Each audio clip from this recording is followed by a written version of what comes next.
అనుమానం ఏం లేదు. కంపల్సరీగా దీంట్లో పకడ్బందీగా టెర్రరిస్టులని రెచ్చగొడుతుంది కావచ్చు, టెర్రరిస్టులకి సపోర్ట్ ఇస్తుంది కూడా పాకిస్తాన్ ఆర్మీ. అది క్లియర్ గా ప్రపంచానికంతా కూడా తెలుసు.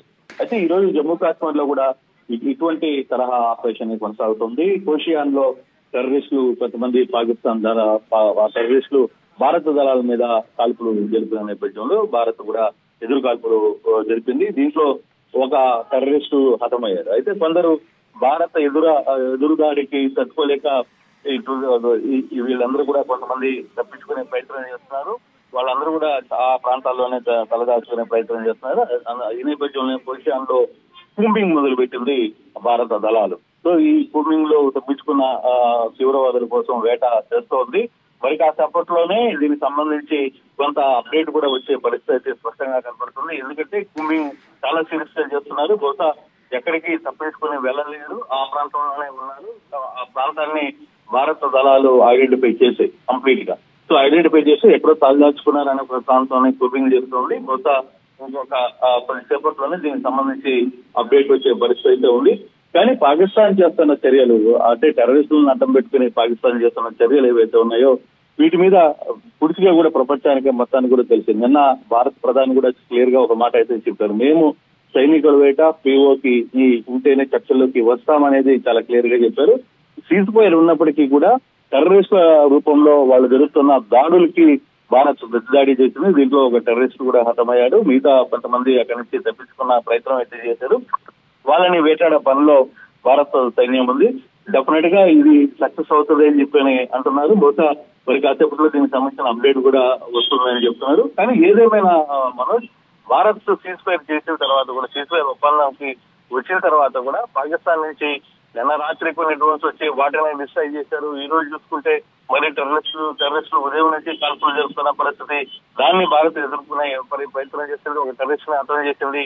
అయినప్పటికీ కూడా ఈ టెర్రరిస్ట్ రూపంలో పాకిస్తాన్ సైన్యం చేస్తున్న దుశ్చర్యను భారత్ చాలా సీరియస్ గా తీసుకోబోతుంది.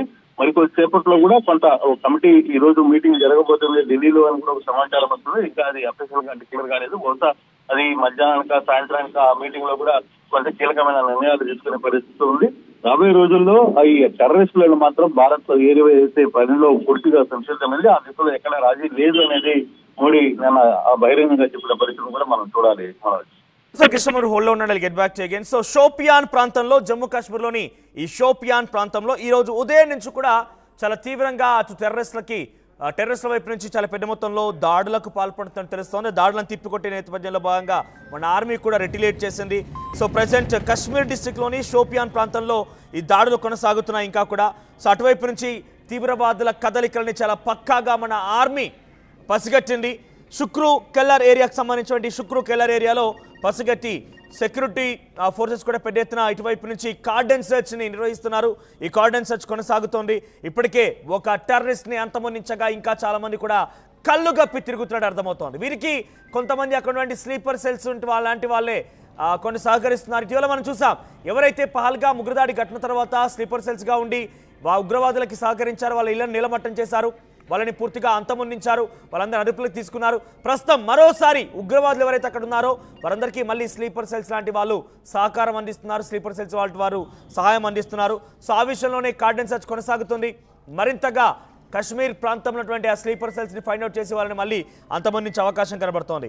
The exchange of fire is going on. So అక్కడ ఇరు పక్షాల మధ్య అటు తీవ్రవాదులకి ఇటువైపు నుంచి భారత ఆర్మీ మధ్య కాల్పులు ఇంకా కొనసాగుతున్నాయి. పెద్ద ఎత్తున దీనికి సంబంధించి ఒక ఆందోళన రేకెత్తిస్తోంది. సో మన ఆర్మీ కూడా తిప్పికొట్టే ప్రయత్నం చేస్తోంది. సో ఈ నేపథ్యంలో ఆపరేషన్ సింధూర్ ఇంకా కొనసాగుతుందని అన్నటువంటి మాట అర్థమవుతోంది. ఎస్ కృష్ణమోహన్, పీఓకేని కూడా డెఫినెట్గా మన దాంట్లో మనకి ఇచ్చేయాల్సిందే, అప్పుడే చర్చలు ఉంటాయని చెప్పిన పీఎం మోదీ కూడా ఇదే వ్యాఖ్యానించారు. పీఓకే పెద్ద ఎత్తున అటు ఉగ్రవాద స్థావరంగా కూడా ఉన్నది, అటు పాకిస్తాన్ ఆర్మీ ఫోర్సెస్ కూడా అక్కడ అడ్డుగా ఉన్నాయి, అటువైపు నుంచి మళ్ళీ దాడులు కొనసాగుతున్నాయి. సో సీజ్ ఫైర్ అంటూనే ఈ దాడులను ఎలా చూడాలి? పీఓకేని కైవసం చేసుకోవడం కోసం మన భారత ఆర్మీ ఎటువంటి రిటిలియేషన్ చేయొచ్చు?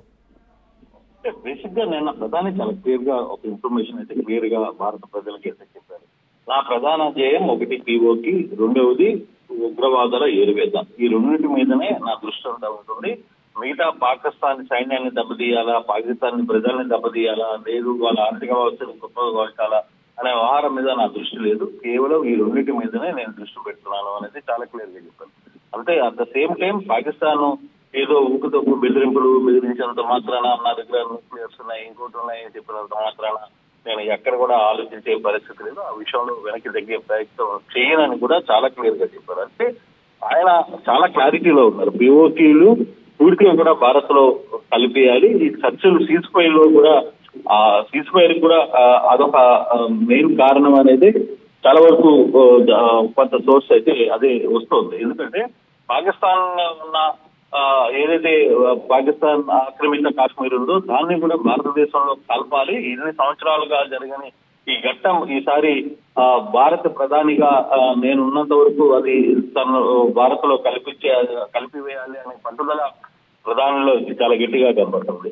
అట్ ద సేమ్ టైం ఈ వ్యవహారం మీదనే సీజ్ ఫైర్ లో మొన్న ఒప్పందం మధ్యలో జరిగిన పాకిస్తాన్ అండ్ భారత అమెరికా మధ్యలో జరిగిన ఈ డిస్కషన్ లో కూడా పిఓకే డిస్కషన్ వచ్చిందని దాన్ని బలం చేకూర్చే విధంగా కూడా ట్రంప్ ఒక ట్వీట్ చేశారు. ఇప్పుడు 100 సంవత్సరాలుగా 1000 సంవత్సరాలుగా అది వీలు కాని ఆ పరిస్థితిని నా దృష్టిలో సాల్వ్ అయ్యే పరిస్థితిగా నేను కొనసాగిస్తానని చెప్పి కూడా ఆయన ట్వీట్ చేశారు. సో ఈ అర్థమైందంటే చాలా క్లియర్ గా పాకిస్తాన్ వ్యవహారంలో ఏదైతే పాక్ ఆక్రమిత కాశ్మీర్ ఉందో దాన్ని పూర్తిగా కూడా తిరిగి భారతదేశంలోకి కల్పించుకోవాలి, భారతదేశంలోకి కలిపేయాలి అనే దృఢ నిశ్చయం మాత్రం భారత్ ఉంది. ఆ దిశగా కొన్ని ప్రయత్నాలు జరుగుతున్నట్టున్నాయి. అందుకే పాక్ కొంత ఒక అడుగు పాక్ చేస్తున్న దుశ్చర్యలు అన్ని చేస్తున్నప్పుడు కూడా భారత్ ఒక అడుగు వెనక్కేసి కొంత సైలెంట్ గా సమయం కోసం చూస్తోంది.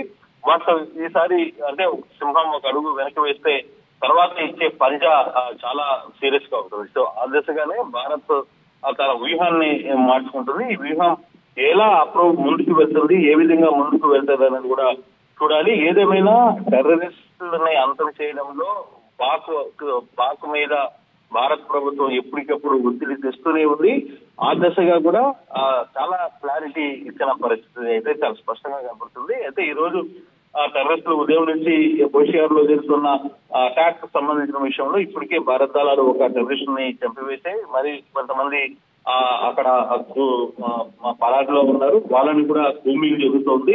కొంత అక్కడ కూడా కొంత గుడ్ న్యూస్ తోనే భారత్ కి సమాచారం రాబోతుంది, కొంత అప్డేట్ ఇవ్వబోతున్నారు అనేది చాలా స్పష్టంగా కనబడుతుంది మనోజ్.